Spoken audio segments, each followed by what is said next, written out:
Hello again, Aric Hall with the Blaze of Glory. Well, I finally decided it was time to do a video on my 3 visits up through Lamar Canyon. Lamar Canyon is actually a popular spot as far as the Forrest Fenn treasure hunt. There is at least one home of brown and several places that you can start with warm water. For the purpose of this sequence, let's start way up in the northeast corner of Yellowstone. There is a little known and hard to even find creek called Warm Creek, and it empties into the larger creek, Butte Creek, and heads downstream further into Yellowstone. I've been able to find up there's a couple of remote small waterfalls that you can hike to up there, but I believe you actually have to wade across Butte Creek, which is not something you probably want to do early in the summer.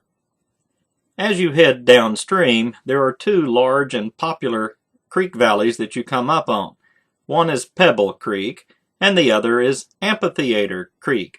Amphitheater Creek heads up to, believe it or not, a very large amphitheater, where you can hear me all and listen good. Now we arrive at Soda Butte. Soda Butte is a dormant hot spring that left a lot of calcium behind, leaving this blob of rock.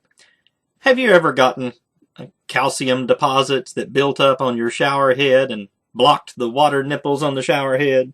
Well, that's what happened here. Calcium built up this big blob of deposit at what was a nice hot spring.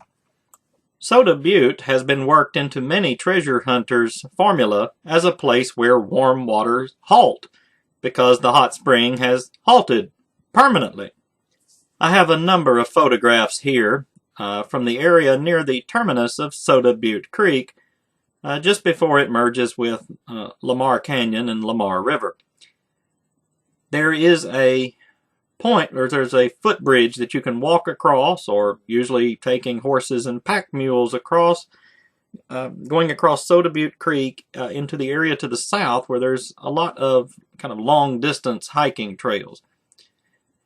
There are a few thermal features out there. I thought about going, but to walk, it was a long way and it was beyond the scope of the Forrest Fenn treasure hunt, so I lost interest.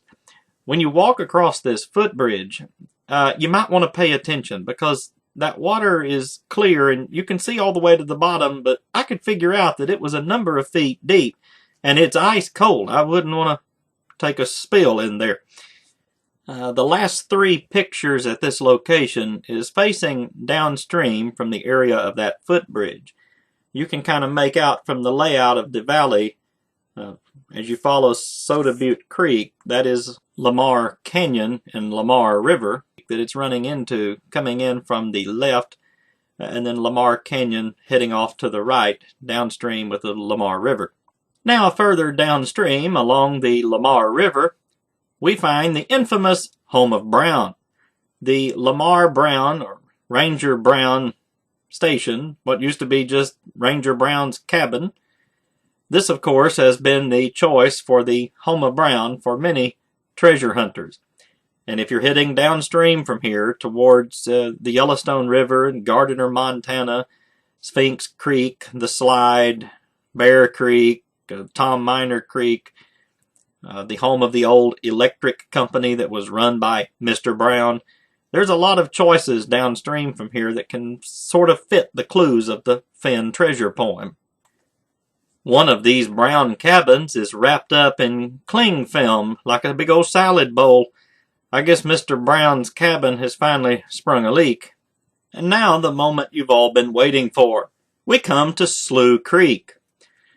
Now there is a small gravel park road that goes up to the Slough Creek trailhead and campground. Slough Creek used to have a grizzly bear that would come into the campground in the daytime and pounce on the tents to flatten them. They nicknamed him Pouncy, but I didn't see a grizzly bear.